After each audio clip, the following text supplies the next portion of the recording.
Hey everyone, this is Coach Mark Nolan, and welcome back to another episode of Don't Unkick Your Coverage podcast series.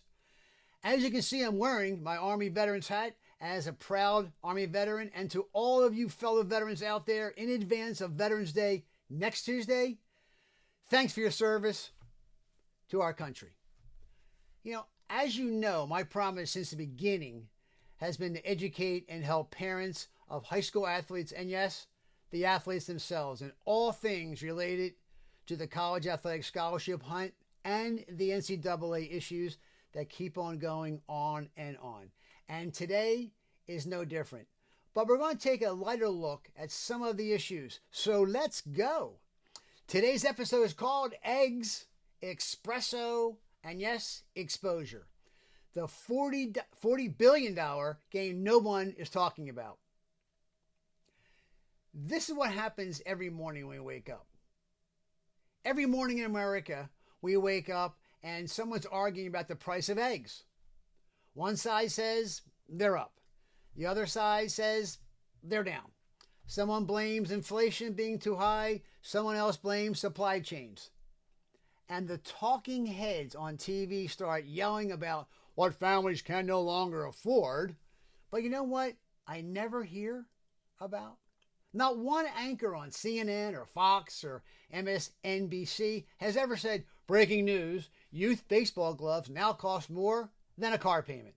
Or, tonight at 10, the shocking rise in travel soccer fees draining family savings. Nope, not a peep.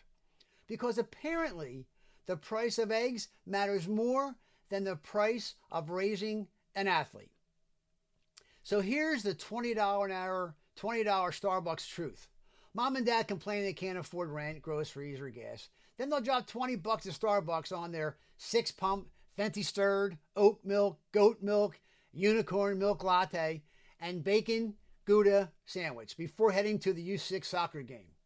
There, of course, they're on the sidelines shouting at referees, half their age, even though most have never actually played soccer in their lives, and more importantly, never refereed a game.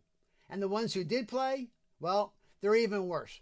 They're using the U6 field as therapy to relive the glory days and correct the missed call of 1989. Does that sound familiar? So now we're going to have yard signs and bumper stickers of youth sports. It's coming. Because politics isn't just in Washington anymore. It's migrated to our driveways. Everywhere you look, there's a yard sign. Vote for Joe Schmo or re-elect so-and-so. And the bumper stickers, proud parent of an honor student, or coexist, or my kid made the dean's list. But give it another few years, and I guarantee it, we're going to see, vote for Janie Jones, D1 Volleyball Player of the Year, or my D1 wannabe 5-star can beat up your D3 3-star kid. And of course, right next to it, a sticker that says powered by Starbucks and travel baseball. Because apparently the driveway is now the new campaign headquarters for the U Sports Industrial Complex. Everybody's running for office. It's just that the ballot is now a scholarship offer and a highlight reel. Maybe we should start having debates at midfield. Candidate number 1, please explain why your son deserves 60 reps at shortstop. Or, if politics and youth sports ever merge completely, ESPN would have to rename their next segment Meet the Parents. And ESPN then would stand for Exhausted Sports Parents Network. It's coming. The real economy, no one reports. While politicians debate rent control and grocery inflation, nobody mentions that youth sports has quietly become a $40 billion industry.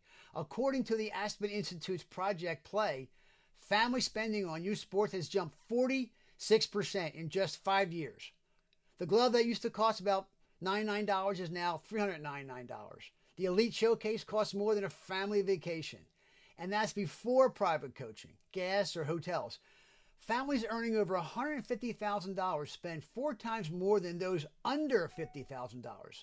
Yet when you turn on the news, you think eggs are the only thing breaking budgets. The silent surge and the NCAA's blind eye, here's the part no one wants to really talk about. How we even got to $40 billion. Just 6 short years ago, before COVID, youth sports was a $20 billion world. Then the NCAA changed the rules. The transfer portal opened the floodgates. Roster management caps shrank opportunities, and NIL turned recruiting into pay-to-play marketplace. And suddenly, high school athletes, especially the ones who've been working their whole lives for a shot, started losing roster spots to transfer players and foreign-born imports. So what happened? Families panicked. Camps exploded. Showcases multiplied. Private training became a full-time industry.